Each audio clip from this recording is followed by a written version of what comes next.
उठा हिजाब विवाद अब कई राज्यों में फैलता चला जा रहा है, लेकिन ये अब पुरानी बात है कि हिंदुस्तान में विवाद हो, मुसलमानों से जुड़ा मुद्दा हो और पाकिस्तान साजिश से बाज आ जाए, ये नामुमकिन है। शिक्षण संस्थानों में हिजाब पर हंगामा हुआ तो पाकिस्तान भड़काने वाले प्लान को आगे बढ़ाने में लग गया। इंटेलिजेंस ब्यूरो ने राज्य को अलर्ट जारी कर दिया, सावधान रहने को कहा और यह कहा कि पाकिस्तान मुसलमानों को उकसाने का मंसूबा बना रहा है। सवाल यह है कि क्या हिजाब विवाद में सीधे सीधे पाकिस्तान का हाथ है या ये एक सोची समझी नापाक साजिश है? क्या भारत में इसे फैलाने वालों को इसकी जानकारी थी? बहस इन्हीं सवालों के इर्द गिर्द, लेकिन पहले ये चौंकाने वाली रिपोर्ट।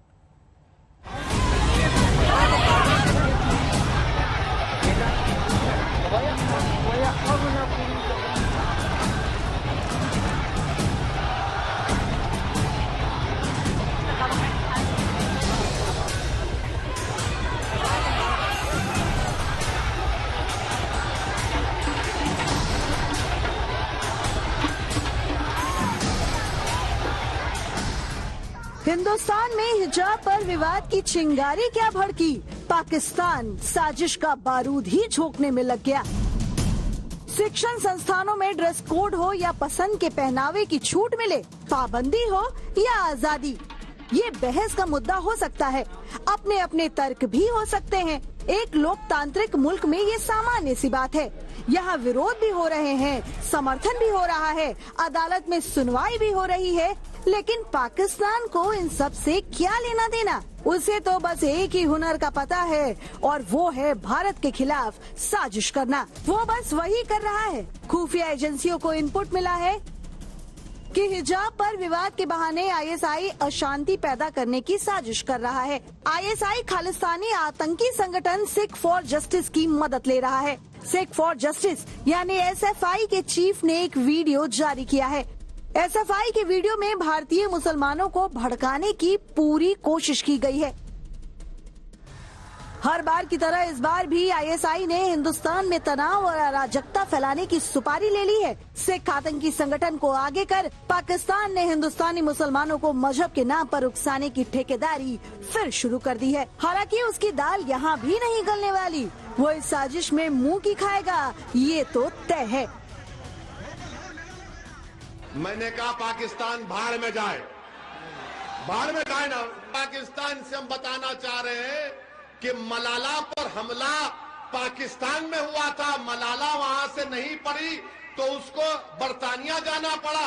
ये हमारी बच्चियां यहाँ पर रहेंगी, इज्जत से रहेंगी और पढ़ेंगी और नेक और काबिल बनेंगी। हम पाकिस्तान के लोगों से कहेंगे इधर मत देखो, उधर ही देखो। ये देश मेरा है, तुम्हारा नहीं, हमारे घर का मामला है। आप इसमें अपनी टांग या अपनी नाक मत अड़ाओ, जख्मी हो जाएंगी तुम्हारी टांग और नाक। पाकिस्तान को ये ईंट का पत्थर से दिया गया जवाब है, लेकिन पाकिस्तान इतनी जल्दी कहाँ मानने वाला है? खुफिया एजेंसियों को सिख फॉर जस्टिस का वो पोस्टर भी हाथ लगा है, जिसके जरिए वो हिजाब पर जनमत संग्रह कराने में लगा है ताकि मुसलमानों को बरगलाया जा सके।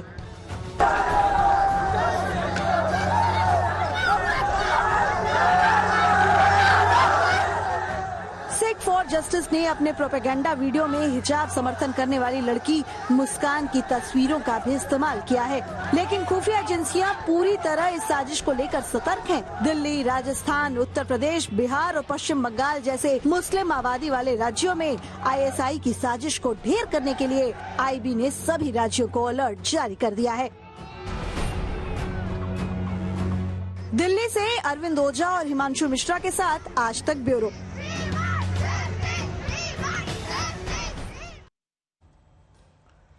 तो आखिरकार क्या पाकिस्तान जो साजिश रच रहा है, यहां जो बातें हो रही थी, क्या किसी की नजर उस पर थी कि क्या पाकिस्तान तक ये बातें और इस तरीके से वो साजिश रचेगा कि अलर्ट पर अब राज्यों को रखना पड़ेगा? कुछ खास मेहमान हैं, जल्दी से तारुफ आपका करा दे। गौरव भाटिया हैं बीजेपी का पक्ष रखने के लिए, वारिस पठान से थोड़ी देर में साथ होंगे, एआईएमआईएम पार्टी के नेता इफ्रा जैन कांग्रेस से पक्ष रखने के लिए अब से थोड़ी देर में साथ होंगी, निगत अब्बास इस वक्त जुड़ चुकी है, समाज सेविका है वो। लेकिन शुरुआत क्योंकि मैं चाह रही थी कि वारिस पठान या इफ्रा जैन से मैं करूं, लेकिन वो दोनों अभी चर्चा में है नहीं, इसलिए जरा शुरुआत में गौरव भाटिया से कर लूंगी।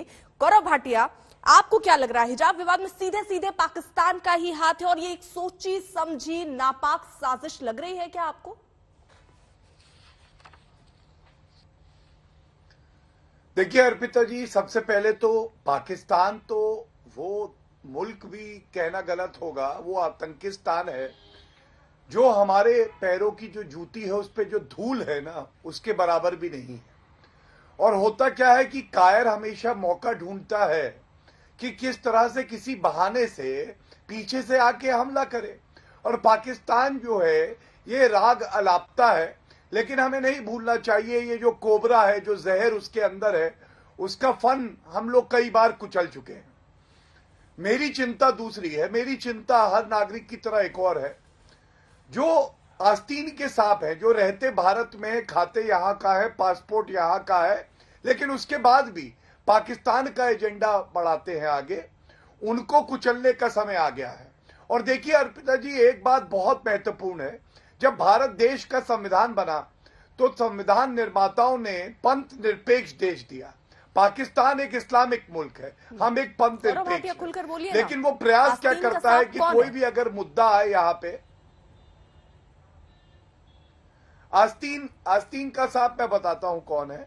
आस्तीन का सांप वो है जो सर्जिकल स्ट्राइक हो और आर्मी से कहे कि आप हमें प्रमाण दीजिए। आस्तीन का सांप वो है जो याकूब मेमन को फांसी लग रही हो तो असदुद्दीन ओवैसी और उनकी पार्टी कहती है उसको इसलिए फांसी लगाई जा रही है क्योंकि वो मुसलमान है। आएंगे वारिस पठान, उनसे पूछ लीजिएगा। आस्तीन का सांप वो है जो बात कर रहा है कि जब हमारे वीर सेनानियों ने बालाकोट एयर स्ट्राइक करी तो कहते हैं कि पेड़ गिरे हैं। ये आस्तीन के सांप है। और अनुच्छेद 370 जब हटता है तो पूरा देश गर्व महसूस करता है, लेकिन वो लोग कहते हैं नहीं ये गलत हुआ, क्योंकि पाकिस्तान भी ये बात कहता है। मैं लेकिन एक महत्वपूर्ण बात उठाने जा रहा हूं। देखिए, देश का हर नागरिक और हमारे देश का मुसलमान भी वो अपने वतन से मोहब्बत करता है, लेकिन कुछ आस्तीन के सांप हैं जिनको देश से पहले अपना धर्म दिखाई देता है, जिनको संविधान से पहले शरीयत कानून दिखाई देता है, जिनको लोकतंत्र में आस्था नहीं है, भीड़ तंत्र में आस्था है, और जिनको ये जो ठीक है, अभी देखिए वारिस पठान है नहीं, मैं उनसे जवाब ले लेती, लेकिन वो आएंगे तो इसी सवाल को रखूंगी सबसे पहले। अरे इस समय जुड़ भी गए, दिख रहे हैं वो मुझे। वारिस पठान, अगर आपको आवाज मेरी पहुंच रही हो, क्योंकि अभी तक तो आप चर्चा में थे नहीं, लेकिन आप जब जुड़े उससे पहले गौरव भाटिया एक बड़ा प्रश्न चिन्ह और एक बड़ा सवाल आप पर उठा रहे हैं। वो कह रहे हैं कुछ लोग आस्तीन का सांप हैं, और सीधे तौर पर आपकी पार्टी के नेताओं को कह रहे हैं कि आस्तीन के सांप हैं जो यहां पर इस तरीके का माहौल बना रहे हैं। जवाब। हेलो, बाद में बात करूंगा। शायद अभी वो कनेक्ट हो रहे हैं, उन तक आवाज नहीं पहुंच रही। सवाल उनसे मैं लूंगी जब वो कनेक्ट हो जाएंगे, लेकिन यहां पर मैं निखत में आ रही हूं, बस मुझे 5 मिनट दीजिए, क्योंकि मेरा काउंटर सवाल था गौरव भाटिया से मैं रखना चाह रही थी। गौरव, आपने कहा कि आस्तीन के सांप हैं, कुछ लोग ऐसा माहौल बना रहे हैं, लेकिन क्योंकि आप ऐसे राष्ट्र का निर्माण करने की हमेशा बात करते हैं जहां पर सब साथ हो। आज नड्डा साहब भी कह रहे हैं कि बीजेपी ने भाईचारा बढ़ाया है, लेकिन देखिए विपक्ष जो है वो सीधे तौर पर कह रही है कि भाईचारा बढ़ा नहीं है, इस तरीके की चीजें होने लग गई हैं।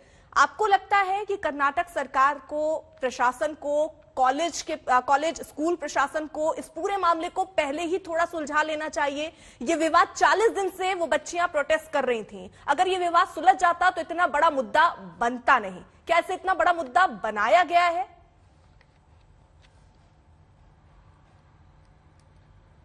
देखिए अर्पिता जी, हमें याद रखना होगा कि जब जब कांग्रेस की सरकारें रहीं तो उनको लगा लोकतंत्र जो है वो मजबूत होगा सांप्रदायिक राजनीति करने से। मैं आपको याद दिलाता हूं, शाह बानो का सर्वोच्च न्यायालय का जजमेंट आया। शाह बानो एक विधवा महिला थी, उसको मेंटेनेंस मिलेगा 179 रुपए 20 पैसे। ये मौलानाओं को गवारा न था, और कांग्रेस पार्टी की सरकार थी, राजीव गांधी प्रधानमंत्री थे, उन्होंने वो फैसला पलट दिया। अब आप मुझे ये बताइए कि हिजाब का मुद्दा धर्म के चश्मे से क्यों देखा जा रहा है? चीजों को जोड़ के आप मैं इसको पॉजिटिव ये नहीं जानना बना चाहता हूँ, सकते एक ना। मिनट। नहीं गौरव भाटिया, मैं आपसे ये पूछ रही हूँ कि क्या, क्योंकि नहीं, जब बहुत मीडिया में पॉजिटिव बन बातें रहा है। आई हैं, ये बहुत और पॉजिटिव, जगहों मैं पर आपको सोशल समझा मीडिया रहा पर ये बात आई है सर, एक सेकंड, जब ये बातें सामने आई उससे भी 40 दिन पहले का ये मामला है सर, बच्चियां प्रोटेस्ट कर रही थी। क्या कॉलेज प्रशासन उसको पहले ही सुलझा सकता था? क्या वो बात वहां सुलझी नहीं? क्या वहां कोई कमी रह गई, या इसको जानबूझकर बड़ा मुद्दा बनने दिया गया इसलिए इसको छोड़ दिया गया? मेरा सवाल इससे है। कांग्रेस ने क्या किया सर? कांग्रेस के प्रवक्ता होते मैं उनसे पूछ लेती। मेरा सवाल ये है सर, इस पर जवाब दीजिए। ठीक है अर्पिता जी, मैं भी देश की बात कर रहा था, लेकिन आपके प्रश्न का बिल्कुल सीधा उत्तर देता हूं। अर्पिता जी, मुझे ये नहीं समझ में आया कि शिक्षा के मंदिर में हिजाब का क्या काम, किताब का काम तो हो सकता है, हिजाब का क्या काम है? और शिक्षा के मंदिर में समानता होनी चाहिए, वहां पे अनुशासन होना चाहिए। तो अगर आप अनुशासन और समानता नहीं चाहते हैं तो ये अपने आप में गलत है, क्योंकि अगर आपका अधिकार है हिजाब का, तो हमारे देश में ऐसे भी धर्म हैं जो कहते हैं वस्त्र धारण नहीं करेंगे। एसवीएस कॉलेज में भी ये मामला आया था पहले सामने, 2016 में भी मामला आया था, 2018 में भी ये मामला आया था, यानी हिजाब को लेकर विवाद हुए हैं। लेकिन इस लेवल पर सर उठकर इतना बड़ा बवाल नहीं हुआ है, क्योंकि वहां पर भगवा पहने कुछ बच्चे स्कार्फ डाले वहां चले आए, विवाद बहुत बढ़ गया। ये विवाद पहले भी हुआ है सर, लेकिन इतना बढ़ा नहीं। इसलिए मेरा ये सवाल था कि क्या इसको मुद्दा बनने के लिए छोड़ दिया गया?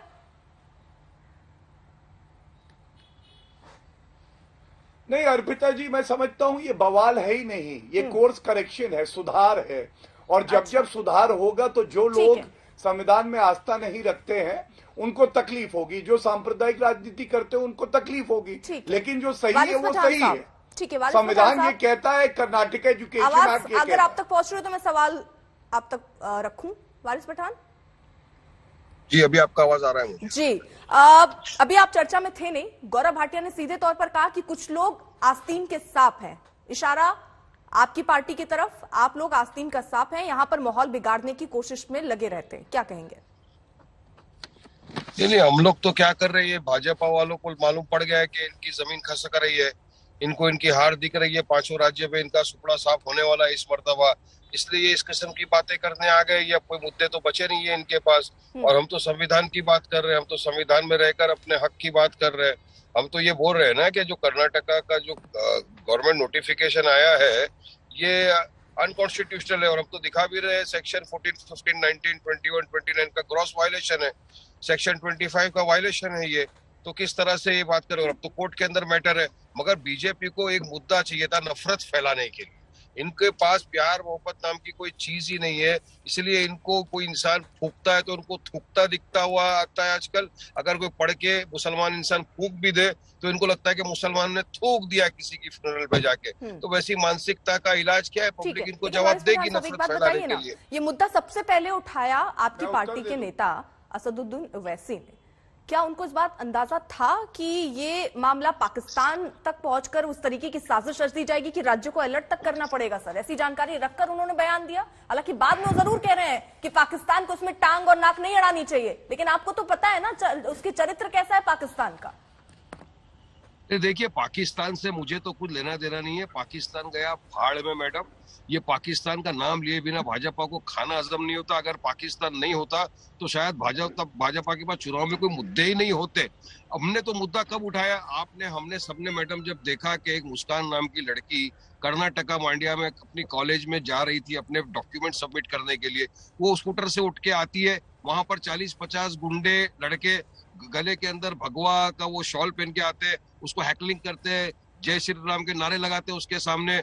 तब वो लड़की एक बहादुरी के साथ खड़े होकर वहां पे जवाब देती है उनको, तकबीर अल्लाह अकबर अल्लाह अकबर अल्लाह अकबर वो बोलती है। हमने कहा उस लड़की की बहादुरी, अगर उसकी जगह मैडम आप भी होते, मेरी कोई नॉन मुस्लिम बहन भी होती और इस तरह बहादुरी के साथ रखती, तो हम बोलते कि बहादुरी का काम है, वाकई में शेरनियों वाला काम है। और हिजाब पहली मर्तबा पहन रहे, क्या बरसों से पहना आ रहा है, अचानक से इस तरह हिजाब के ऊपर कर देना। ठीक है, ये वाजिब सवाल है गौरव भाटिया, ये पहली बार तो है नहीं। हिजाब तो काफी वक्त से छात्राएं पहन रही हैं, अचानक से ऐसा क्यों कहा गया कि आप हिजाब पहनकर नहीं आ सकते? मैं आ रही हूँ इफ्रा जैन, मैं आ रही हूँ, छोटा सा कमेंट गौरव भाटिया। अर्पिता जी, मैं समझता हूं कि आपसे भी ऊपर, चैनल से आपके ऊपर, हमारे से ऊपर और वारिस भाई से ऊपर देश की न्यायालय है। कर्नाटका हाईकोर्ट ने अंतरिम आदेश में क्या कहा? उन्होंने कहा कोई भी धर्म का जो प्रतीक है उसको आप कॉलेज और स्कूल में नहीं पहन के जाएंगे। वारिस जी कह रहे थे हम लोग बोल रहे हैं जब तक ये गैर आदेश ना आ जाए तब तक ना पहन मैं के कह रहा हूँ जाएं, आप है ना? बोल रहे हैं, बड़ा बात मायने है। नहीं रखता है। जब सर्वोच्च तक न्यायालय, अंतरिम फैसले में कहा गया कि सर्वोच्च पूरा फैसला जब न्यायालय तक नहीं आ जा बिल्कुल, रहा है तब तक आप धार्मिक परिधान ना पहने, है ना सर? ये बात है। और उसके साथ एक बात और है अर्पिता जी, एक बात और है, कर्नाटका हाईकोर्ट ने ही नहीं सर्वोच्च न्यायालय ने भी कहा है कि हम हस्तक्षेप नहीं करेंगे। ठीक है। तो या तो ये संविधान को मानते हैं या नहीं मानते हैं। यहाँ आपको दोनों से पूछना चाहिए कि आप संविधान और न्यायालय को मानते हैं या नहीं जवाब ये मानते। कैसे हो गया? ये प्रश्न नहीं, पूछिए और जनता को देखने दीजिए। मेरा प्रश्न तो ये था सर कि वहां पर हिजाब जो छात्राएं हैं वो बहुत पहले से पढ़ रही थी। अब जब उनके प्रैक्टिकल्स हो रहे थे, जब वो स्कूल कॉलेज जा रही हैं, तब मना नहीं किया। प्रैक्टिकल्स हो रहे हैं, आप कह रहे हैं अब मत पहन कर आइए। अचानक से ये हृदय परिवर्तन क्यों हुआ था? आपकी जानकारी गलत है अर्पिता जी, मैं नहीं, आप दुरुस्त कर दीजिए सर। हाँ, वहां पे जो हमारी बहनें आती थी, मैं कर रहा हूँ, प्रयास करूंगा अर्पिता जी। देखिए, जो वहां मुस्लिम बहनें आती थी वो पहले कभी भी हिजाब पहन के क्लास अटेंड करेंगी इस पे इंसिस्ट नहीं करती थी। लेकिन अब जो है उन्होंने 2022 में जब जनवरी का माह आया तो कहने लगी कि हम क्लास में पढ़ाई हो रही है, गौरव भाटिया, मैं आपको जरा दुरुस्त कर दूं सर, मैं आपको दुरुस्त कर दूं क्योंकि वहां पर देखिए आज तक ना सर ग्राउंड तक है, उन लोगों से बात की, उन छात्राओं से बात की है, उन्होंने कहा कि वो क्लासरूम में नहीं पहनकर जाना चाहती हैं हिजाब, वो रेस्ट रूम में जाती हैं, हिजाब अपना निकालती हैं, उसके बाद वो क्लासरूम में जाती हैं। ऐसी कोई जिद उन्होंने नहीं की थी। ठीक है, आप अपनी बात कंप्लीट कर लीजिएगा क्योंकि और मेहमान है, मैं उनके पास जा नहीं पाई हूँ। जल्दी से मैं इफ्रा के पास जाना चाहूंगी। इफ्रा, आप कुछ कहना चाह रही थी जल्दी से? निगत में आ रही हूँ, माफी के साथ निगत, मैं बस आप मुझे 10 मिनट दीजिए। जी देखिए, पहली बात, ये बात एजुकेशनल इंस्टीट्यूशंस की है कि क्या एजुकेशनल इंस्टीट्यूशंस में रिलीजन होना चाहिए। हमने देखा है कि कर्नाटका के एक भी मिड स्कूल में जो है उसके मिड डे में लेसन या गार्लिक नहीं जाता, लेसन या प्याज नहीं जाता, क्योंकि एक कम्युनिटी की भावना को ठेस पहुंचती है। तो रिलीजन जो है ऑलरेडी पहुंच गया है। बहुत सारे स्कूलों में हमने देखा है सरस्वती पूजा होती है, बहुत सारे हाई स्कूल्स और कॉलेजेस में मैं भी पढ़ी हूँ, आप भी गई होंगी। हमने देखा है हमारे हिंदू भाई बहन जो है वो जो पूजा करके आते हैं तो अपना एक टीका पहन के आते हैं। हमारे सिख भाई बहन जो है अपना टर्बन पहन के आते हैं। हमारे कुछ क्रिश्चियन भाई बहन क्रॉस पहन के आते हैं और कुछ मुस्लिम भाई बहन जो लड़कियां हैं सर पे मेरी तरह एक दुपट्टा रख के आती हैं। ये आपने भी अपने कॉलेज में देखा होगा, मैंने भी अपने कॉलेज में देखा है। कभी अभी तक मैंने इस बात पे कोई विरोध नहीं देखा कि हम कभी किसी ब्राह्मण बच्चे को बोलें कि आप अपना कलावा उतार दो। ये कैसे हमारे देश में एक्सेप्टेबल होगा? अगर कोई स्कूल ऐसा कहेगा, मैं उस ब्राह्मण बच्चे के साथ खड़ी रहूंगी। इसी तरह आज हम उन मुस्लिम लड़कियों के साथ भी खड़े हैं जिनको बोला जा रहा है आप सर से दुपट्टा हटाइए। अब दूसरा एक पॉइंट मैं कहना चाहती हूँ, अक्सर यहाँ पे बात आ जाती है कि आप सर पे दुपट्टा जो रखते हैं क्या इससे आप एक अच्छी लड़की हो जाती हैं, बुरी लड़की हो जाती हैं? आप अपने कपड़ों से अच्छे या बुरे नहीं हो जाते हैं। अगर एक महिला की चॉइस है कि वो साड़ी पहनना चाहती है, उसे साड़ी पहनने दिया जाए।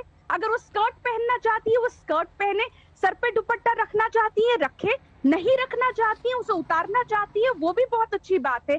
लेकिन एक महिला का अधिकार अपनी बॉडी पे होना चाहिए कि वो किस तरीके का कपड़े पहने। निगत जी अर्पिता जी, पहली बात तो मैं इसको अब धर्म से जोड़ना ही नहीं चाहती।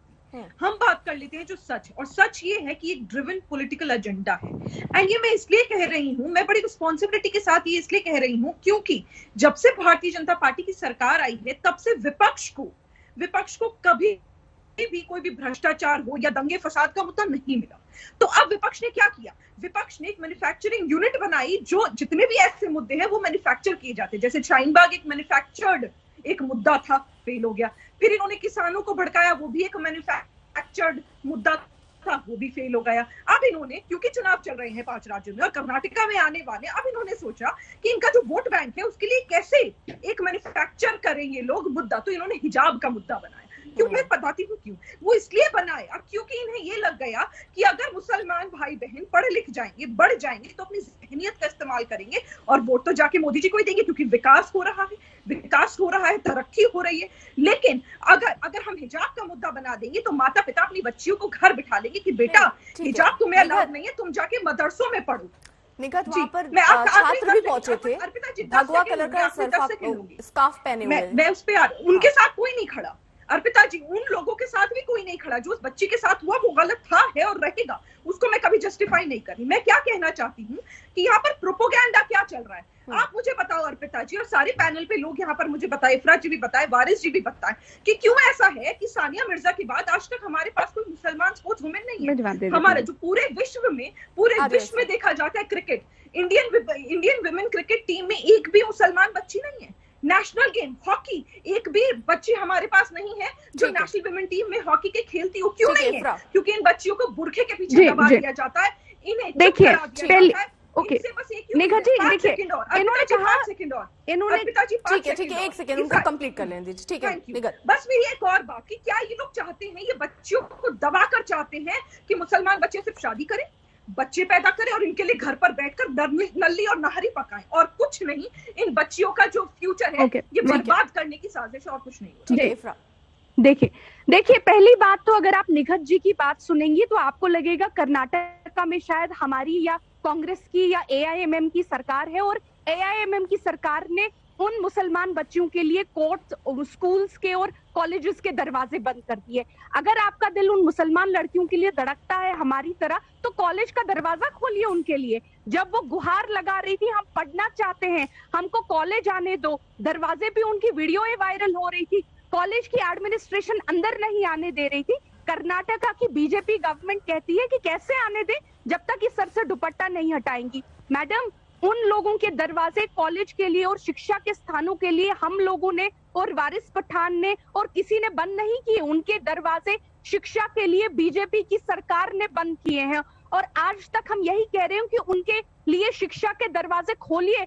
हर महिला के लिए, चाहे किसी भी मजहब की हो, उसको हम एनकरेज करना चाहिए एजुकेशनल इंस्टीट्यूट जाने के लिए, ना कि उसके पीछे फौज भेज देनी चाहिए जो उसमें पत्थरबाजी करेंगे, उसको डराएंगे, धमकाएंगे, और ना कि कॉलेज एडमिनिस्ट्रेशन ऐसी हो कि लड़कियों के लिए दरवाजे बंद कर दे। शायद यही लड़कियां कल को जाके सानिया मिर्जा बनती, यही लड़की कल को जाके प्रतिभा देवी पाटिल बनती। हमारी जो प्रतिभा देवी पाटिल थी, एक सेकंड मैडम, वो भी अपना सर ढक के आती थी, वो भी हिजाब नहीं था बट सर ढकती थी, वो हमारे देश की प्रेसिडेंट थी। शायद इन लड़कियों में से भी कोई प्रेसिडेंट बन जाती अगर आपने इनके लिए शिक्षा के दरवाजे बंद न किए होते। ठीक निगत, जल्दी से, फिर मैं गौरव भाटी आ रही हूँ। देखिए, ये तो हमारे देश की खूबसूरती है कि संसद भवन में भी हमारे यहाँ जो जितने भी MPs और विधायक मुसलमान है तो वो जाकर पहन सकती हैं, उनको बुरके, हिजाब और निकाब की परमिशन है। लेकिन ये एक एजुकेशनल इंस्टीट्यूशन है, एजुकेशन सिस्टम में एक प्रोटोकॉल फॉलो होता है और वो प्रोटोकॉल फॉलो करने की जरूरत है। मैं तो जानना चाहती हूँ कि जब आप दरवाजे बंद करने की बात करते हो, आप बताइए ना, कुरान पाक का हवाला दे देते हैं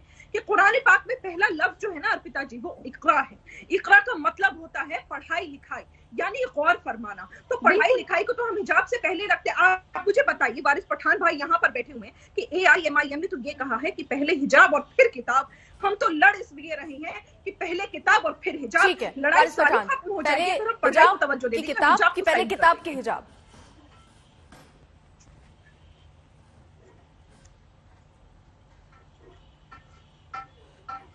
वारिस पठान, आवाज पहुंच रही है आप तक? जी, सवाल क्या है मैडम? अब तो मुझे आपका आवाज नहीं आ रहा था, अभी आया आवाज, जरा पूछिए सवाल। ये बताइए कि आपकी पार्टी के लिए एजेंडा क्या है, पहले किताब की पहले हिजाब, या पहले हिजाब की पहले किताब? हम तो चाहेंगे कि हमारे एक हाथ में हिजाब हो, एक हाथ में कुरान हो, एक हाथ में कंप्यूटर हो। हम तो चाहते हैं कि हमारी बच्चियां पढ़े। मोदी जी ने कहा था सबको लैपटॉप देंगे एक हाथ में, तो हम तो भी यही चाह रहे हैं कि एक हाथ में हमारी बेटियों के हिजाब हो, एक हाथ में कुरान हो, एक हाथ में किताब हो। मैडम, हम तो ये चाहेंगे हमारी बच्चियां करें, मगर ये पढ़ने नहीं देना चाहते। और मोदी जी बोलते हैं बेटी बचाओ, बेटी पढ़ाओ। आप बेटियों को पढ़ने नहीं देंगे तो कैसा होगा? ये तो फ्रीडम ऑफ चॉइस है, मेरा फंडामेंटल राइट का गला घोटा जा रहा है मैडम रात दिन। क्यों संविधान ने मुझे इजाजत दिया है, पुट्टा स्वामी का जजमेंट है जो राइट टू प्रिवेसी की भी बात करता है। तो ये अगर हमारे कुरान में लिखा हुआ है चैप्टर 24 आयत नंबर 30 सूरह नूर में अर्पिता कहा जी, एक है सवाल कि जरूर औरतों को पूछने दीजिए। अपनी वारिस चेष्टा पठान साहब, आप इतने मुखर होकर उस पर बात कर रहे हैं, लेकिन 3 तलाक जैसे मुद्दों का आप स्वागत नहीं कर पाए, आपकी पार्टी स्वागत नहीं कर पाई। तो हम क्यों नहीं आज आप कह रहे हैं, आज आप ये सारी बातें कह रहे हैं और आप कह रहे हैं क्या लिखा है कुरान में, आप सारी वारिस बातों भाई, को आप याद मुझे कर रहे हैं, सुन लेकिन पा उस रहे समय हैं? क्यों मैं नहीं कुछ याद किया था पूछूं आपसे? सर? उस समय आप इतने मुखर क्यों नहीं थे? वारिस भाई बोलिए, गौरव भाई बोलिए। हाँ, अर्पिता जी, मेरा एक सवाल है वारिस भाई से। ठीक है, मैं कनेक्ट करा रही हूँ फिर से सर आपको। हाँ, गौरव भाटिया आप हैं, अभी जुड़े हुए हैं। अच्छा, वारिस पठान, वारिस भाटिया, भाई, आप सवाल रखिए। मैं अपनी बात बाद में पूरी कर लूंगा। हाँ हाँ, वारिस भाई अगर मुझे सुन पा रहे हैं तो मैं वारिस भाई ये बोलिए पूछना गौरव भाई, चाहता बोलिए। हूँ, शाह बानो और शायरा बानो आपने कहा ना, हाँ वारिस भाई आपने कहा शेरनी है, तो मैं ये पूछना चाहता हूँ शाह बानो शायरा बानो शेरनी है या नहीं है आपकी नजरों में? जो लड़की हमारी मान मर्यादा बचाने के लिए, हमारे संविधान को बचाने के लिए शाहबानो, गुंडों के सामने खड़े हो जाए और मुकाबला करे, वो मेरी शाहबानो, नजर में शेरनी है। फिर चाहे वो शाहबानो हो, शाहबानो, चाहे मुस्कान हो, या मेरी लक्ष्मी वारिस बहन भाई हो, शाहबानो, या अर्पिता जी हो, कोई भी ऐसी महिला अच्छा, जो इस तरह के जो ठीक गुंडे है, दरिंदे उसके सामने आ गए, अब मैं अपनी बात रख लूं। उनके सामने वो खड़ी हो गई, वो मेरी नजर में वाकई में शेरनी है। और मुस्कान ने जो दिखाया वो एक शेरनी वाली का हरकत है। इतने सारे अच्छा, लोगों के सामने गौरव भाटिया खड़े होकर चिल्लाना, नारे तकबीर, अल्लाह अकबर, ये जिगर का काम है, शेरनियों का काम है। मैं तो ये भी कहा ना कि उसकी जगह मेरी सुनिए, कोई अब मैं उत्तर दे दूं जरा। अब सुनिए वारिस भाई, सुनिए, चिल्लाइए मत, मैंने तो सवाल पूछा। आपको क्या आपत्ति है शेरनी बोलने से? आपको आपत्ति है हमारे हिजाब से? आपको सुनिए, हमारे खाना खाने से? अरे मेरी बात तो सुनिए, आप बार बार क्यों बोल रहे हैं? ठीक है, ठीक है, वारिस पठान, अर्पिता जी, मैं अपनी बात जल्दी से। प्लीज।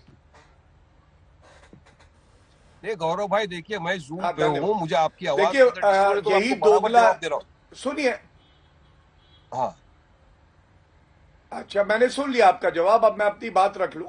देखिए ऐसा है वारिस भाई, आपने जो कहा ना वो ओवैसी जी ने जो कहा था उसके विपरीत है, क्योंकि शायरा बानो वो है, ट्रिपल तलाक का फैसला आया, शायरा बानो हमारी बहन ने लड़ाई लड़ी, और ओवैसी जी ने कहा कि ट्रिपल तलाक का फैसला जो आया है सर्वोच्च न्यायालय का गलत है। तो मतलब आप ओवैसी जी से भी बड़े लीडर हो गए AIMIM में, आपको मुबारकबाद। दूसरी बात देखिए, ये इरफा की है, इरफा वैसे हिजाब करे या ना करे उनका व्यक्तिगत मामला है, लेकिन अर्पिता जी ये तस्वीर जरूर दिखाइए सारे लोगों को। जब पहले आती थी, बुरहान वानी की पैरवी करती थी ना, तो बिना हिजाब के आती थी, अब आजकल हिजाब का मुद्दा चला तो हिजाब पहन के आने लगी। ये फर्क है। ये लोग ऐसे हैं कि ये लोग देखते हैं किस चीज से फायदा है, किससे नहीं। नीचे तस्वीर है बिना के हिसाब से भगवा कलर की शाले पार्टी गई थी, वो कौन गुंडे थे जिन्होंने जाकर जिस जगह पर, जिस गड्ढे पर हमारा तिरंगा लहराना चाहिए था, ये नीचे है, हिजाब नहीं है, ऊपर हिजाब है। वो कौन लड़के थे? नहीं मेरे को बताओ ना आप बात, उनके खिलाफ क्या कार्रवाई की आपने? और ट्रिपल तलाक की बात करते हो, आपने ये कानून लाके तो हमारी मुसलमान बहनों को और बेड़ा गर्क कर दिया और उनको तकलीफ में डाल दिया। नहीं, वो भी 3 तलाक के बाद बेड़ा गर्क कैसे हो गया सर? इंसान तलाक आप लोग तो वहां से निकल ही नहीं पाए हैं। सजा 2 साल की हो जाएगी। बेड़ा गर्क कैसे हो गया सर 3 तलाक बंद करके? पूछा आपने उन महिलाओं से? जी मैं इनको जवाब देना चाहती हूँ। ट्रिपल तलाक को अपराध बना के बेड़ा गर्क हो गया, ये बोल किया है। मैं इनको जवाब दे देना चाहती हूँ मेरे हिजाब पे, प्लीज। मुसलमान कोई निजी नहीं है। ठीक है वारिस पठान, मैं आ रही हूँ, 1 मिनट। इफ्रा आप कुछ कहना चाह रही हूँ? बहनों को पढ़ने नहीं दिया जा रहा है। Thank you. ये कहते हैं जी, उत्तर दे दे, लेकिन एक सवाल का भी उत्तर दे। मैंने आप सभी लोगों को सुन लिया, आप तक आवाज थोड़ी डिले जा रही हो, इसलिए आप तक आवाज डिले जा रही होगी, इसलिए आप शायद नहीं सुन पा रहे हैं। ठीक है इफ्रा जी, थैंक यू। इन्होंने कहा कि आज इफ्रा ने सर पे दुपट्टा रखा है। आप अभी जी आज इफ्रा जान ने सर पे दुपट्टा रखा है। मैं तो फिर ये भी कह सकती हूँ कि स्मृति ईरानी जी जो थी, उनके बहुत खूबसूरत पिक्चर्स स्कर्ट वगैरह में आते थे, आजकल वो साड़ी पहनने लग गई हैं। लेकिन मैं नहीं कहूंगी, क्योंकि स्मृति ईरानी जी जो बीजेपी की मिनिस्टर है, उनकी अपनी मर्जी है कि वो पहले स्कर्ट पहनती थी, अब साड़ी पहनती है।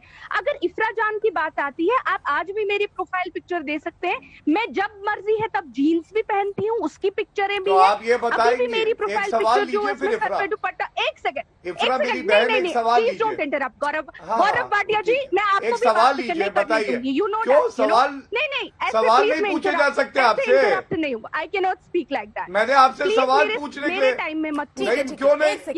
एक सवाल है आपके लिए, आप बताइए। कंप्लीट कीजिए 10 सेकंड में, क्योंकि देखिए निगत भी नहीं बोल पाएंगे, वारिस पठान को भी जाना है। मैं जल्दी से सबसे कमेंट लेना चाह रही हूँ। जल्दी से 10 सेकंड में प्लीज कंप्लीट कीजिए। तो जहां तक बात आती है, मैंने अभी सर पे हिजाब रखा है, मेरी मर्जी है। अभी सर से हिजाब हटाया, मेरी मर्जी है। अगर कल को स्कर्ट पहनूंगी, मेरी मर्जी है। जीन्स पहनूंगी, मेरी मर्जी है। एक महिला की मर्जी जो है, उसके ऊपर गौरव भाटिया जी एक पुरुष आके उसको नहीं बोलेंगे उस दिन क्या पहना था, आज क्या पहना है। मेरी ऐसे भी फोटोज हैं जिसमें बिंदी है, आपको क्या कल कहेंगे अच्छा, आज आपने बिंदी लगाई है, गौरव भाटिया जल्दी से। क्यों नहीं लगाई? कल को आप बिंदी लगवाएंगे महिलाओं को, कहेंगे क्यों नहीं लगाई है बिंदी, उस फोटो में बिंदी लगाइए। भाई हम महिलाओं की मर्जी है, हम क्या पहनेंगे क्या नहीं पहनेंगे। आपके कपड़ों पे कभी कोई सवाल करता है? देखिए गौरव भाटिया, ये बीजेपी तय नहीं करेगी ना कि महिलाएं क्या पहने क्या नहीं पहने। ठीक है, ठीक है गौरव भाटिया। देखिए अर्पिता जी, सबसे बड़ी बात है, जैसे इनकी मर्जी है ना, वैसे देश भी कानून से चलेगा। स्कूल में क्या पहना जाएगा ये स्कूल तय करेगा और कॉलेज तय करेगा, हमारे देश का संविधान करेगा। और जैसे इनकी मर्जी है, तो जो ट्रिपल तलाक के बाद महिला प्रताड़ित की जाती थी हमारी मुस्लिम बहनें, तो उनकी मर्जी नहीं थी क्या? हलाला होता है, उनकी मर्जी नहीं है। इनसे पूछिए बहु विवाह सही है कि गलत है, बताए यहाँ पे। उनकी मर्जी नहीं है। आप शबरीमाला पहुंच गए, शबरीमाला बोलिए ना, शबरीमाला की जजमेंट का जवाब दीजिए। बीच में बोल रही है, कुर्ते सबके गंदे हैं सर, इसलिए हम अगर पीछे की बातों पर ना जाएं तो बेहतर होगा। शबरीमाला की ठीक है, एक सेकंड सर, वो सारी गड़े मुर्दे हमने उखाड़ लिए इतनी देर में, छोड़ देते हैं। आज के मुद्दे पर जरा बात कर लेते हैं। निगत, अरे बुरहान वानी की प्रवक्ता को आपने यहाँ बुलाया हुआ है, गड़े मुर्दे बहुत उखड़ते हैं, हर डिबेट में उखड़ते हैं सर, हर रोज जिंदा होते हैं सर। आज छोड़ दीजिए निगत, गड़े मुर्दे नहीं है, हलाला गड़ा मुर्दा नहीं है, बहु विवाह गड़ा मुर्दा नहीं है, यूनिफॉर्म सिविल कोड गड़ा मुर्दा नहीं है। देश की आपने पूरी जमीन चाइना को बेच दी और देश के साथ खड़े होने की आप बात करते हैं। फॉरेन फंडिंग देखिए कितना लिया है बीजेपी की गवर्नमेंट ने, 95% फॉरेन फंडिंग जो आया है वो बीजेपी की सरकार ने लिया है। बुरहान वानी की प्रवक्ता को जवाब देना भी उचित नहीं है। दूसरे के भी सम्मान करिए सर। एक सेकेंड गौरव भाटिया, इफ्रा एक सेकेंड। निगत, चाइना तो आप गई होंगी, इन्होंने फॉरेन फंडिंग ले लेके देश। अरे बुरहान वानी की प्रवक्ता है ये, एक तस्वीर दिखा दी तो जल गई, गार्लिक बन गई। आखिरी बार आप एक तस्वीर दिखा दी तो गार्लिक बन गई। देश की जमीन बेच दी, लद्दाख बेच दिया इन लोगों ने, फॉरेन फंडिंग ले लेके चुप कराइए, मुझसे कोई रिक्वेस्ट करने की जरूरत नहीं। 95% वो फॉरेन चिल्ला रही फंडिंग क्यों आती है आपको बताइए? एक तस्वीर आपकी दिखाई, आपकी इफ्रा हो गया, आपकी जो खराब सीरत है वो सामने आ गई। अब मैं आप दोनों को रोक रही हूँ, अरे मुझे आवाज कम करनी पड़ेगी, अब मुझे आवाज बंद करनी पड़ेगी, इसलिए प्लीज एक सेकेंड। निगत जी, अर्पिता जी, मुझे आपका सवाल समझ नहीं आया क्योंकि शोर बहुत आ रहा था, एक बार दोहरा दीजिए प्लीज। निगत, सवाल नहीं था, आप कुछ कहना चाह रही थी, उस पर जवाब दीजिए। और साथ ही साथ देखिए, आप ये कह रही थी, आपने जिक्र किया मेरी उस चीज पे, मैं आपसे सवाल पूछ रही थी, पता नहीं आपने जवाब दिया, मैं नहीं सुन पाई, जैसे आप मेरा सवाल नहीं सुन पाई। आपने कहा कि ये कुछ लोग हैं जो देश का माहौल बिगाड़ने की कोशिश में इस तरीके के मुद्दे पैदा कर रहे हैं। सवाल ये कि कर्नाटक में सरकार किसकी है? दूसरा सवाल ये कि वहां पर जो भगवा कलर का स्कार्फ पहने जो पहुंचते हैं संगठन के लोग, छात्र संगठन के लोग, उनको लेकर आप क्या कहेंगी? अर्पिता जी, मैंने पहले भी कहा था और अब भी कह रही हूँ कि वो जो लोग पहुंचे उनको मैं कभी जस्टिफाई नहीं करूंगी। उस बच्ची के साथ गलत हुआ था और वो गलत ही रहेगा, बिल्कुल होनी चाहिए। एक बच्ची के खिलाफ इस प्रकार की षड्यंत्र रचा जा रहा है और ये मैं कह रही हूँ खुले तौर पर कि विपक्ष कर रहा है, सरकार अपनी है, यही तो वजह है कि भारतीय जनता पार्टी की सरकार भगवा वाले जो बच्चे पहुंचते हैं, छात्र संगठन के जो लोग पहुंचते हैं, आप एक बात ये विपक्ष कर रहा है। नहीं अर्पिता जी, मैं तो कह रही हूँ अर्पिता जी, एक बात बताइए कि भगवा झंडा या भगवा जो कोई सबूत है कि आप खरीदना कितना मुश्किल है? कोई सबूत है कि यार यहाँ पर कोई भी आकर कुछ भी कह के जाएगा? सबूत तो ये भी नहीं है कि उस बच्ची ने कुछ गलत नहीं करा, सबूत तो कुछ भी नहीं है। हमें तो जो दिख रहा है विजुअल, हम उसकी बात करें और उस विजुअल को देखते हुए मैं कह सकती हूँ कि ये विपक्ष का प्रोपोगेंडा है, एजेंडा है मुसलमानों को दबाने का, और ये मुसलमानों को दिखाया जा रहा है कि नहीं हम तुम्हें दबा नहीं, हम बढ़ा रहे हैं, सशक्त कर रहे हैं। मुझे बताइए हिजाब पहनकर नहीं अर्पिता जी, देखिए अर्पिता जी, आप ये दावा कैसे कर सकती हैं? आप कह रही कार्रवाई होनी चाहिए, आप ये कहिए ना कि जो भी जिम्मेदार हो, चाहे वो विपक्ष हो, सरकार हो, कोई भी हो, sir ma'am A to Z कोई भी हो, उस पर कार्रवाई होनी चाहिए, आप ये कहिए तो मैं इस बात से एग्री करूंगी। आप ये कह रही है कि वहां पर जिसने किया सब, वहां जो हिजाब पहनकर पहुंच रहे हैं वो मैं भी तो विपक्ष कह है, रही हूं जो वहां कार्रवाई भगवा होनी चाहिए। पहनकर पहुंच रहे हैं वो भी अर्पिता जी, विपक्ष है। सारी गलती तो विपक्ष की हुई है। अर्पिता जी, मैं तो कह रही हूँ कि कार्रवाई होनी चाहिए। ये तो मेरा पर्सनल पर्सपेक्टिव है कि मुझे ऐसा लगता है ये विपक्ष ठीक है। और मैं जिम्मेदारी के साथ ठीक है। इसलिए भी कह रही हूँ क्योंकि ये मुद्दा तभी क्यों गरमाया जब चुनाव आने वाले, क्योंकि विपक्ष को इससे फायदा होगा। मुझे बताइए, एक हफ्ते के भीतर हाई कोर्ट से आप कूद कर सुप्रीम कोर्ट चले गए, मुद्दा बनाया, को फायदा देख रही हैं आप मुझे बताइए। ये तो विपक्ष का ही बीजेपी को फायदा फायदा हो रहा है नहीं कि है आप हाई कोर्ट छोड़ के सुप्रीम कोर्ट सीधा पहुंच गए एक हफ्ते में, जबकि मुद्दे की तो कर्मा कर्मी अभी शुरू हुई थी।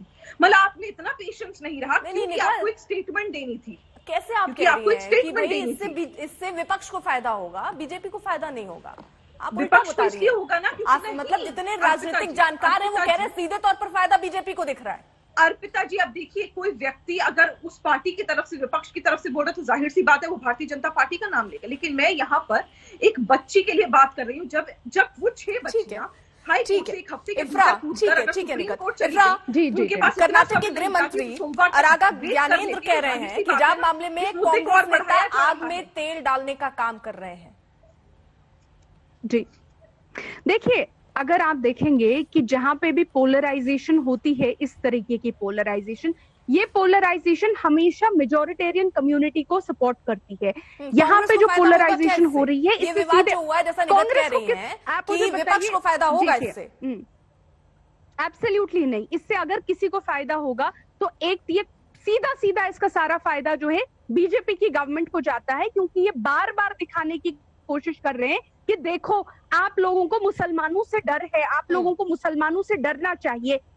इस वजह से ये किया जा रहा है ताकि हमारे देश का एक आम नागरिक ये न पूछे कि मेरी आय का क्या हुआ, हमारी लद्दाख की जमीन का क्या हुआ, आज की इकोनॉमी का क्या हुआ, हमारी नौकरियों का क्या हुआ, हमारा देश किस दिशा में जा रहा है।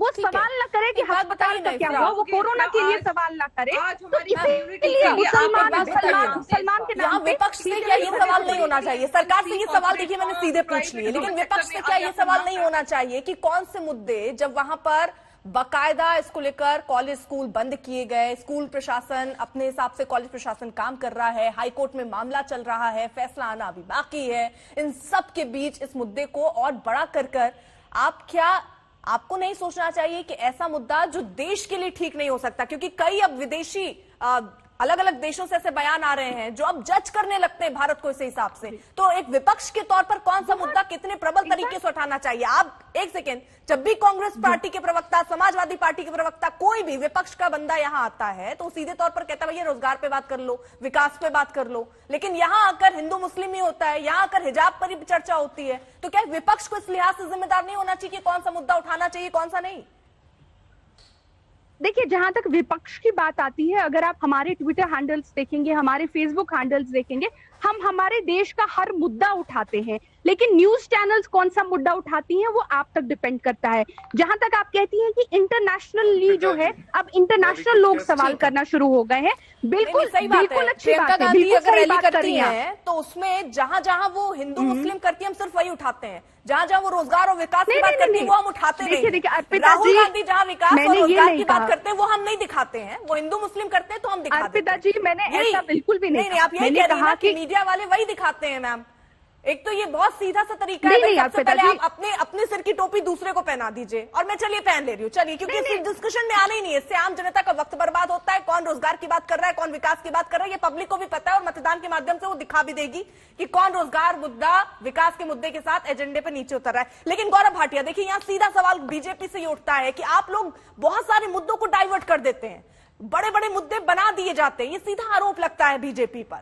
क्यों सर, आप लोग क्यों नहीं रोजगार और विकास के मुद्दे पर बात करते हैं? क्यों नहीं ऐसा होता है सर?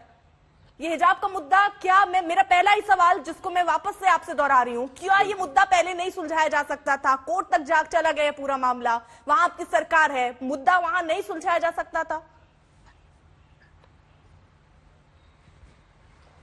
देखिए अर्पिता जी, मैंने बड़े ध्यान से सुना, मैं 2-3 बातें बड़ी अहम कहूंगा, चर्चा हर जगह चली जाएगी, लेकिन जो मूल मुद्दे हैं उस पे कोई उत्तर आपको नहीं मिलेगा। आपने कहा फायदा किसका हुआ, बीजेपी का हुआ कि विपक्ष का? मैं ये जानता हूं नुकसान देश का होता है, और क्यों होता है?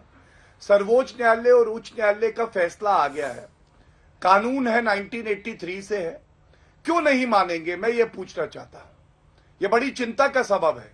और हमने देखा कुछ हमारी छोटी बहनें हैं मुसलमान, उनका वीडियो सामने आया था, कल की बात है, वो कह रही थी अगर उच्च न्यायालय का फैसला हमारे हक में नहीं आया तो हम लोग दिखा देंगे हमारी ताकत क्या है। किसी ने कहा कि जो हाथ हिजाब की तरफ बढ़ेगा, चाहे वो न्यायालय हो, पुलिस हो, उस हाथ को काट दिया जाएगा। ये सपा की एक नेत्री कह रही थी। और बात सबसे चिंताजनक मुद्दा ये है कि आपको नहीं पता तो आप देख लीजिएगा, कोई बात नहीं, होता है। मेरी अपनी बात पूरी हो जाए, बीच में किसने कहा पढ़ लिख के आई है। सुनिए, देखिए भीड़ तंत्र क्यों, शाहीन बाग, सीएए आया, शाहीन बाग होने लगा, जबकि सर्वोच्च न्यायालय में मामला लंबित था, संसद ने पारित किया था कानून। हिजाब का मामला है, कानून है, न्यायालय ने आदेश दिया। भीड़ जो बाहर आती है ये दिखाना चाहते हैं कि हमारी भीड़ है, हमारी ताकत देख लो। ये भूल जाते हैं कि भीड़ से देश नहीं चलता है, कानून व्यवस्था और संविधान से चलता है। और अंत कर रहा हूं एक बात कह के, फातिमा बीवी जी थी, सर्वोच्च न्यायालय में पहली मुसलमान जज बनी। आपको मालूम है हम फातिमा बीवी को आदर्श मानते हैं और ये चाहते हैं कि एक शौहर की चौथी बीवी बने। ये फर्क है सोच का। बच्चियों को आगे बढ़ना है, उनको आईपीएस आईएएस फाइटर जेट का पायलट बनना है और ये चाहती हैं कि उनको हिजाब में रख के उनका हलाला हो, हम बहु विवाह कराए, ट्रिपल तलाक चलता रहता अगर इनकी होती। ये गलत है। ठीक है इफ्रा जी, पहली बात तो हम लोग क्या चाहते हैं, हम लोग चाहते हैं कि हमारी जो बच्चियां हैं उनके लिए बीजेपी की सरकार जो है कॉलेजेस के और स्कूलों के दरवाजे बंद ना करे। ये मैंने शायद 100 बार बोला है, लेकिन और 100 बार बोलेंगे। हम चाहते हैं कोई भी सरकार जो है उनके लिए स्कूलों के दरवाजे बंद ना करे। इसी के एक सेकंड, इसी के लिए हम पहली बात कर रहे हैं। हमने कभी नहीं कहा, आप जिस तरह से एक ब्राह्मण बच्चे को उसको कलावा हटाने के लिए नहीं बोलेंगे, आपसे ये नहीं कहेंगे कि कलावा या किताब बहुत बुरी बात होगी अगर कोई कहेगा। आप एक अरे आप उच्च न्यायालय का आदेश पढ़िए, सब कुछ हटा दिया उन्होंने। कैसे चलेगा ये? ऐसे तो नहीं होगा, ये तो गुंडागर्दी है मैडम। मैंने इनको नहीं रोका, ये मुझे नहीं बोलने दे रहे। हम एक सिख बच्चे से नहीं करेंगे कि आप अपना टर्बन या किताब। हम एक क्रिश्चियन बच्चे से कभी नहीं कहेंगे कि आप अपने भगवान को मानते हैं या वो तो या किताब। हमने हमेशा जो कहा है कि बच्चों को आगे अच्छा एक बात बताइए, आपसे सवाल तो पूछ सकते हैं ना, कुरान में कहाँ लिखा है हिजाब? फिर से गुंडागर्दी का आरोप प्लीज लग जाएगा। ऐसे देखिए जी, हमने कहा कि इन बच्चों को फाइटर जेट बनाइए, आईएएस करवाइए, आईपीएस करवाइए। जब आप आज कहेंगे कि अपना सर पे दुपट्टा उतार, उसके बाद तो अंदर आएगी। अगर ऐसा होता तो शायद फातिमा बीबी जिसकी ये बात कर रहे हैं, अगर उसके कॉलेज में भी सर से दुपट्टा हटवाया होता तो शायद आज वो कभी वो जज ना बनी होती। जो हमारे देश में जो विमेन्स रिफॉर्मर, सबसे बड़ी रिफॉर्मर थी सावित्रीबाई फुले। ठीक है सावित्रीबाई फुले, जिसको हम भी मानते हैं, उसको हर कोई सावित्रीबाई फुले को मानता है। उसने भी अपने सर पर दुपट्टा रखा था। क्या ये प्रतिभा देवी पाटिल को बोलेंगे सर से दुपट्टा हटा, उसके बाद अंदर आने देंगे? बीजेपी की गवर्नमेंट है जो इनके एजुकेशन मिनिस्टर है, एक लोग हैं सब ज्ञान दे रहे हैं। इनके जो एजुकेशन ज्ञान को ऊंचा बता के दूसरे का नीचा नहीं बता सकती सर मैं, समझिए। एक सेकेंड आ रही हूँ इफ्रा। देखिए इनके जो बस एक जल्दी क्योंकि निगत भी नहीं बोल पाई है, वो भी बोलना चाह रही है। एक सेकेंड जी इनके जो एजुकेशन मिनिस्टर हैं, बीजेपी की जो एजुकेशन मिनिस्टर बस दो लाइन में अर्पिता जी क्या मैं बोल सकती हूँ? बस निगत एक सेकेंड, गौरव जल्दी से। बीजेपी के जो एजुकेशन मिनिस्टर दो बातें बताऊंगा, रुक जाइए जस्टिस। अरे शांत, अब देखिए अर्पिता जी ये क्या है? हो गया गौरव, रखिए अपनी बात। देखिए दो बातें, जस्टिस फातिमा बीवी जब सर्वोच्च न्यायालय में आती थी तो वो हिजाब और बुर्का पहन के नहीं आती थी, पहली बात। और दूसरा, फाइटर अगर वो अपना हिजाब पहन के आती थी, तो उनका स्कूल का दरवाजा बंद नहीं किया था उसका उस टाइम की सरकार ने। अरे प्लीज, वो स्कूल गई, वो कॉलेज गई, पता ही नहीं। चलिए, उनके स्कूल का दरवाजा किसी ने बंद नहीं किया, उनके कॉलेज का दरवाजा किसी ने बंद नहीं किया, कोई बात स्कूल का दरवाजा किसी ने बंद नहीं किया। अब मजबूरी ये है कि अब क्या होगा? निगत ठीक है, मैं आप दोनों को रोक रही हूँ, बुरहानवानी का असर है, वक्त की कमी है। निगत thank you Arpita ji. Foreign मैं बस funding ये कहना चाहती इतना हूँ रुक कि जाइए। जब पूरे अब आप सिस्टम गुंडागर्दी से में अधिकार चले लेने की, अर्पिता जी, जब अधिकार लेने की बात आती है तब तो संविधान याद आ जाता है, पर जब जिम्मेदारी लेने की बात आती है, जैसे कि एक जिम्मेदारी है कि आप एजुकेशनल इंस्टीट्यूशन में प्रोटोकॉल को फॉलो करें, तब आपको संविधान सब भूल जाते हैं, आपको शरीयत याद आ जाती है। आप हिजाब की बात कर रहे हैं, आपने टर्बन से कंपेयर किया। मैं आपको बता दूं इफ्रा जान, आपकी मैं जानकारी दुरुस्त कर दूं कि टर्बन एक एसेंशियल है सिखिज्म का, लेकिन हिजाब एक एसेंशियल नहीं है। और वो इसलिए नहीं है क्योंकि हिजाब कहीं भी कुरान पाक में कपड़े के रूप में मेंशन ही नहीं करा गया। मॉडेस्टी और चास्टिटी के रूप में करा गया है कि आपको आंखों का शर्म का पर्दा करना है, कपड़ा कभी नहीं। तो और ये जो पर्दा है ना हिजाब का, बिना कपड़े वाला, ये मर्द के लिए भी है और औरत के लिए भी है, ये दोनों के लिए है। मुझे इसी चीज से दिक्कत है अर्पिता जी। आज शादियों में जाए, डिनर में जाए या बाहर जाए, मुसलमान महिला कहीं भी जाए, उसके ऊपर प्रतिबंध लगा दिया जाता है कि तुम पर्दे में रहकर खाओ पियो, तुम पर्दे में रहकर बच्चों को पालो, तुम पर्दे में रहकर बातचीत करो, तुम जहां मर्द है वहां नहीं आ सकते। जब हिजाब मर्द के औरत के लिए है तो वो मर्द के लिए भी होना चाहिए। मुझे बताइए आज ऐसा क्यों है कि टॉप लेवल्स पे एमएनसी हो, कॉर्पोरेट कंपनीज हो, गवर्नमेंट जॉब्स हो, प्राइवेट फर्म्स हो, वहां पर हम कितनी मुसलमान महिलाओं को देख लेते हैं। बड़े लेवल छोड़ दीजिए, मैं तो मीडियोकर लेवल की बात कर रही हूँ। कितने लेवल पर हम लोगों को देख लेते कि वो पढ़ लिख कर आगे बढ़ पाई नहीं, क्योंकि एक हिजाब का डर बना दिया गया है कि अगर तुम हिजाब नहीं पहनोगे तो तुम्हारे को कैरेक्टर सर्टिफिकेट दे दिया जाएगा, तुम्हारी इज्जत पर आंच आ जाएगी। ये सवाल आज मैं उठा रही हूँ और ये गलत है।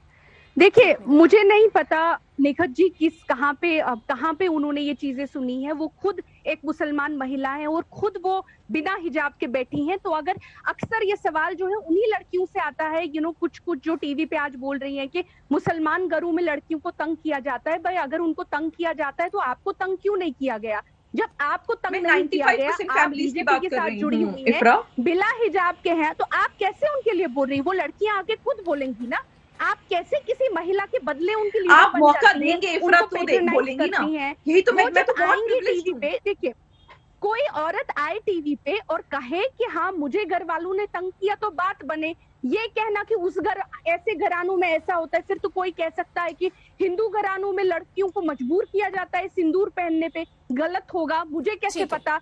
ये कहना कि मुसलमान घरों में ऐसा मजबूर किया जाता है। एक लड़की को अपनी बॉडी जरूरी देखिए ये है। आप सभी को मैं रोक रही हूँ, आप सभी का बहुत बहुत शुक्रिया चर्चा में जुड़ने के लिए। लेकिन एक बड़ी बात और महत्वपूर्ण बात यह है कि पढ़ाई और किताब सबसे ऊपर रखनी चाहिए और धर्म को कहीं भी अवॉइड या उसको नकारा नहीं जा सकता, ये भी तय है। लेकिन वही सद्भाव, वो प्रेम और हाथ में किताब, इसी से बढ़ेगा देश।